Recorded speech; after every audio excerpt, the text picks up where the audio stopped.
स्वाति के विवाह को 2 वर्ष भी पूरे नहीं हुए थे कि दुर्भाग्य सौभाग्य की हत्या कर उसके जीवन में हमेशा के लिए प्रवेश कर गया।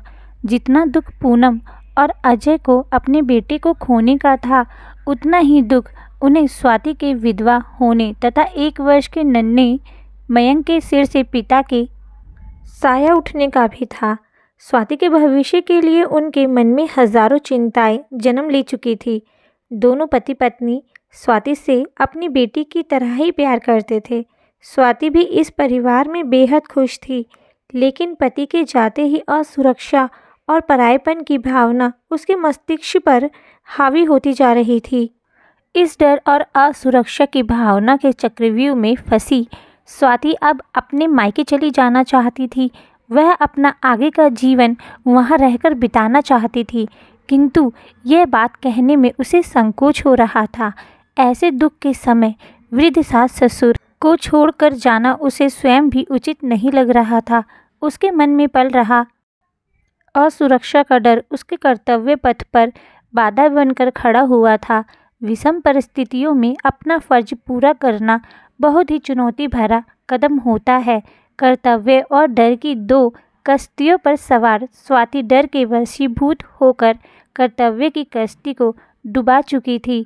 अब उसके मन में केवल अपने मायके जाने की ही धुन सवार थी।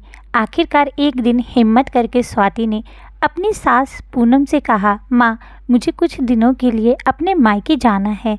2-3 माह रहकर वापस आ जाऊंगी।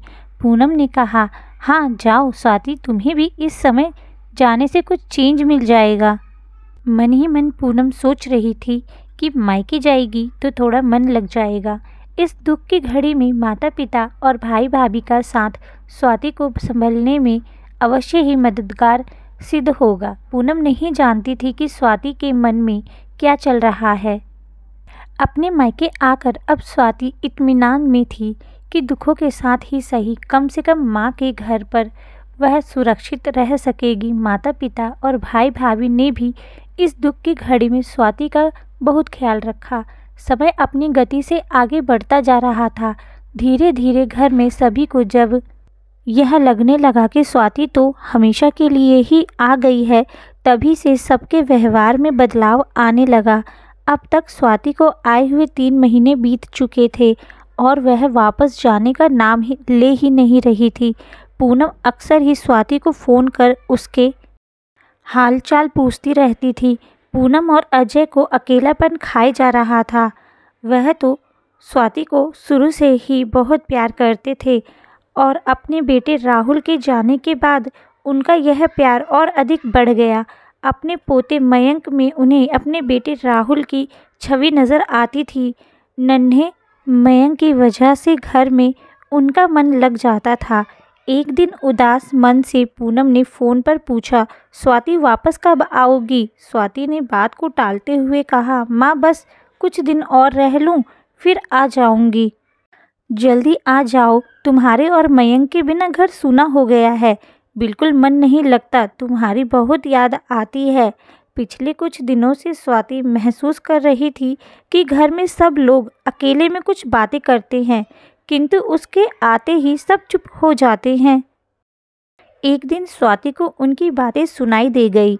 स्वाति की माँ कह रही थी, कोई 2-4 महीने की बात तो है नहीं, आगे चलकर जीवन में बहुत सी कठिनाइयाँ आएंगी। हमारा जीवन तो आज है कल नहीं। भाई भाभी के साथ पूरा जीवन बिताना आसान नहीं। घर में छोटी छोटी बातों से बड़ी बड़ी बातें जन्म ले लेती हैं और रिश्ते खराब होते हैं। हम सभी स्वाति को बहुत प्यार करते हैं, किंतु इस समय सही निर्णय लेना बहुत ज़रूरी है। मैं सोचती हूँ कि हमें स्वाति को समझा कर उसे ससुराल वापस भेज देना चाहिए, क्योंकि वही उसका असली घर है। तभी बीच में भाई ने कहा, एक और जवाबदारी का बोझ मैं नहीं उठा सकता। स्वाति की भाभी ने कहा, हाँ, हमारे भी 2-2 बच्चे हैं और स्वाति का बेटा मयंक। बच्चों की लड़ाई झगड़े से भी मनमुटाव होते हैं, कभी कभी आने से प्यार बना रहता है। हमेशा साथ रहना ना बाबा, मुझे तो यह ठीक नहीं लग रहा। वैसे भी स्वाति के सास ससुर तो कितने अच्छे हैं। कितनी बार उनका फ़ोन आता है कि स्वाति तुम कब वापस आओगी। स्वाति की भाभी की बात ख़त्म होते ही उसका भाई कहने लगा, स्वाति अपने कर्तव्य से मुंह मोड़ रही है माँ, उसे ऐसी नहीं करना चाहिए। सास ससुर के लिए भी तो उसका फ़र्ज बनता है ना। बूढ़े माँ बाप ने अपना बेटा खोया है, अब उनके पोते को भी उनसे अलग कर देना तो उन पर अत्याचार ही होगा।